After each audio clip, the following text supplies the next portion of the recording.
محترمه تاسو ته د تاسو د تلویزیون ټولو کارکوونکو ته او د افغانستان ولس ته خپل سلامونه احترامات وړاندې کوم. لوګر ولایت اوسېدونکی یم. لوګر کې مې پیدایش شوی ده او ابتدایي زده کړې مې خپل پلار نه دیني زده کړې کړې. اتمه صنفه پورې مکتب ویلی، بیا د اسلامي امارت په راتلو سره مکتب پرېښوده، بیا مې دیني زده کړې شروع کړې. متاسفانه چې د ژوند د مشکلاتو په وجه باندې مې ونه شو کړی چې خپل دیني زده کړې سر ته ورسوم. نو دغه مې د ژوند لنډ هغه ده. امارت اسلامي سره خو اول کوم چې امارت اسلامي راغلل او چې شروع یې څه وشوله، موږ کشرانو د کابل تر فتحې پورې په امارت کې د کم عمر کسان لکه چې ګیر و برید به یې نه و، هغه ته اجازه نه وه. موږ په هغه وخت کې مدرسې کې سبق ویلی چې کله ځوانان شولو په وروستي کال کې د امارت سره د جهادي صفوفو کې یو ځای شوی وم او بیا د امارت له د امریکایانو له راتلو وروسته بیا خپل عادي ژوند ته وګرځېدلو، خپل کار او غریبي م کوله.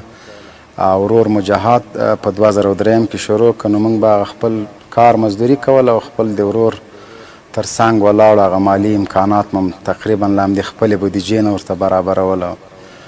بالاخره 2015 کې مطبوعاتو ته یو دم راووتلو چې تصور ما نشو کولی، سوشل میډیا ته اراده مې نه، فکر مې داسې کله نه و کړی. دا د امارت اسلامي غوښتنه وه؟ نه، دا خو په هلمند کې یو واده بمبار شوی و، دا د زبیر افغان په نامه. هغه وخت کې په آزاد یو داسې څوک و چې په طالبانو به هم نیوکه کوله او د کابل په ادارې به هم کوله. بالاخره دغسې یو پیښه وسول، هغه احساساتي برنامه وه، غصه و. موږ هم برنامې ته ورغللو چې کله م خبرې وکړلې، سهار چې موبایل کته نو په هر ځای کې دا ما خپل غږ اورېده. نو چون زه په خپل اصلي نوم باندې ما فیسبوک آی ډي درلودله، کاروبار مې کوه، هماغه د کار روزګار دپاره به م بعضې وخت اعلانات هم په هماغه خپل شخصي آی ډي کې کوه.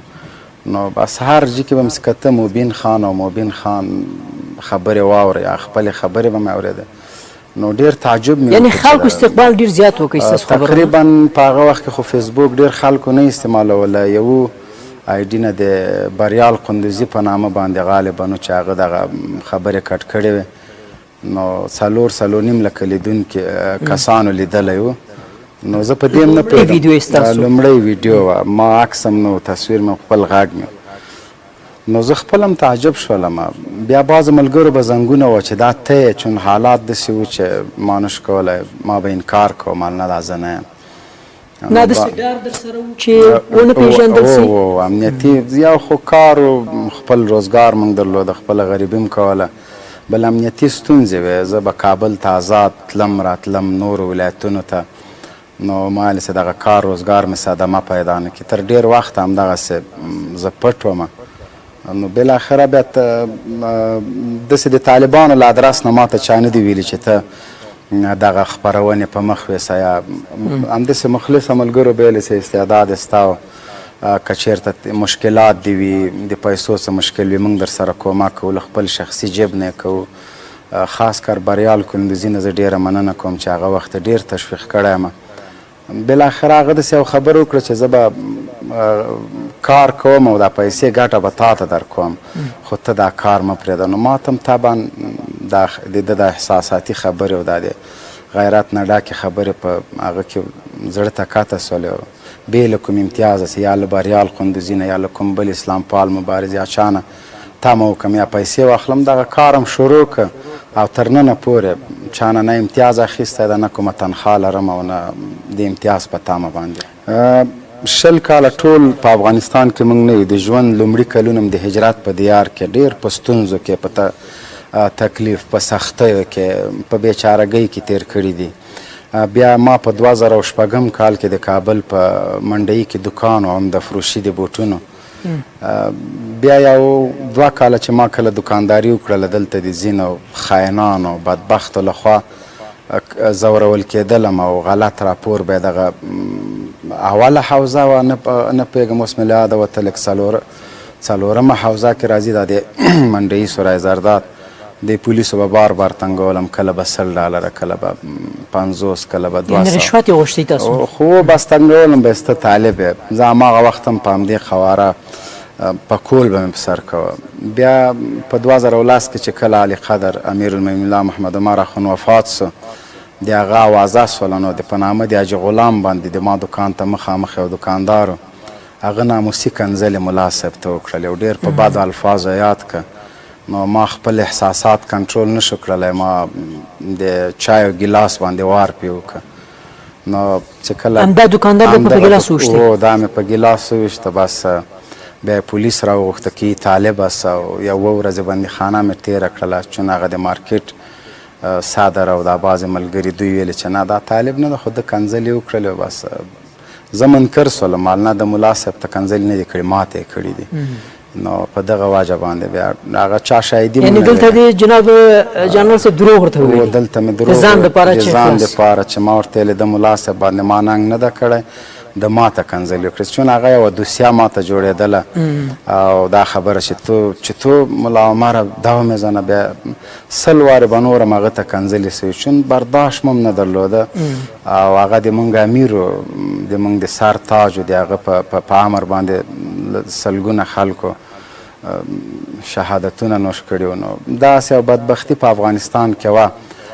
هماغه درس او هماغه سبق ما ته حاصل ده. زه اکثره طالبانو ته وایم چې اوس موږ حاکمان یو، نه باید د چا مشرانو ته بد ووایو، د چا احساسات مجروح کړو، چون موږ دغه سختي دا تکلیف لیدلی ده. چاته پېغور ومنې جناب جنرال صاحب چیرې بیا لاړئ؟ بیا اووه ورځې وروسته چې کله زه بندیخانې نه راخوش سولم، ډېر زور او زجر یې م راکړه، اکثر همدغه ټوپک سالاران او دغه یو. نو بیا یو کال تقریبا یا 6 میاشتې نور را دکانداري مې بیا زړه ووهه، بیا دکان تاوان مې وکړه. بیا لاړلو خپل روزګار هم پېښور کې شروع کړه.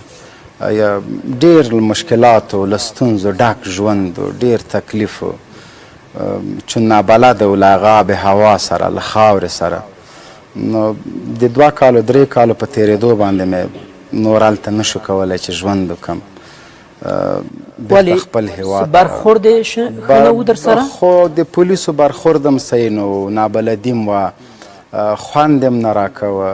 بل د دجې هوا او د هغه جې هوا ډېر فرق لري. خپلوان دوستان ټول په افغانستان کې. نو بیرته مو په افغانستان کې بیا دوباره ژوند پټ ژوند شروع کړه. د هېواد په مختلفو ځایونو کې خپل کار مم کوم. ما په دې تېر اخره کې 9 میاشتې د کابل له ښار نه لایف خپرونې کړي دي او 9 میاشتې مې په همغه کوټه کې تېر کړي چې په کوم کوټې نه به ما لایف خپرونه کوله. یعنې داخل په کابل کې؟ د کابل په ښار کې. څونه ارکسن فاصله درلودی؟ نه، نو که درته ووایم چې داسې خو به نه وي چې هر کې وایي؟ نه، پارک کې خو نه و، خو د کابل داسې سیمه وه چې اوس هم زه نه غواړم چې هغه ملګری چاته. نو خو مطلب همدغه کوټه کې ما لایف خپرونې م کولې. 9 میاشتې مې په همدغه خونه کې تېر کړي و. ما 9 میاشتې لمر نه ده لیدلی. دا خدمت مې خپل جاري ساتلو، ډېر په مشکلاتو باندې، ډېر په ستونزو باندې، چون ما پاس له هغه زه ضد نیولی وم. ما لکه د سر په بیه راته تمامېږي، زه له د خپل کار نه لاس په سر کېږم. نو که جنرال نشته، زه جنرال یم. اوس پوښتنه هم دا دی چې تاسو څنګه دا جنرالي ترلاسه کړه؟ جنرالي خو زه خپل هم د ما د خوښې انتخاب نه ده. رسنیو کې څه نه پوهېږم کوم جنرال باندې ما سره مخامخ سو، یا په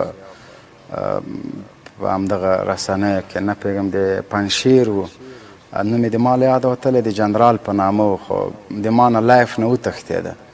چې کله وتښتېده بس هغه نور ویلې چې نور ته جنرال یې و. بس جنرال د تیب ما سره بار یعنې دغه نوم داسې ویلی سو چې خلکو در باندې او خلکو. بیا ما حتی ما ته به مارشال ویلی، ما د مارشال نوم خوښېږي نه، ما نه غواړم دا جنرالي م چې تاسو هغه کېږئ. ما به بیا اکثر ساده نوم لیکه په خپل هغه بیکګراونډ باندې. بیا به نور ویلې چې نه ته جنرال. بیا د نامه د بشیر احمد عثماني اوس د خوست د اطلاعات و فرهنګ رئیس ده. بیا هغه ویلې چې نه دا نوم د تا دپاره بس ته جنرال یې. بلکل.